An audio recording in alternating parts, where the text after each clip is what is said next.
काल दुपारी मी कॉन्क्रीट करायला गेलो. लेंटल वतायचं होतं वरच्या बाजूचं. म्हणजे घर असतं का नाही, घराच्या वरच्या साईडचं लेंटल ते वतायला गेलो. बघा कसं वतलं आहे मी लेंटल.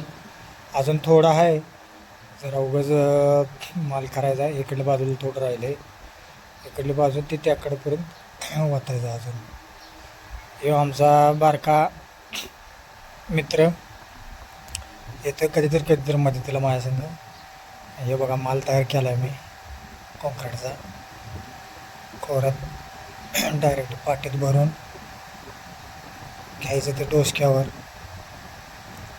एकदम माल पातळ केला कारण का तर त्यात किडकं निघता कामा नाही ना, कारण का किडकं निघलं तर दिसायला बरोबर दिसत नाही ते, त्यामुळे पातळ केलं. ते पातळ माल करून वरच्या साईडला लेंटलमध्ये ओतून घेतलं ती एकदम व्यवस्थित.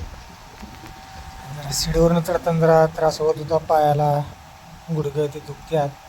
काय करणार, काम आहे करायलाच पाहिजे. काम नाही करून असं म्हणून चालत नाही, कारण काम केल्याशिवाय पैसा नाही तर पोटपाणी भरायचं अवघड बसतं.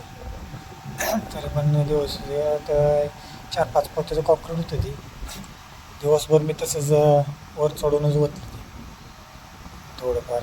त्यानंतर ना थापी रंधा लेवल करून घेतली व्यवस्थित एकदम.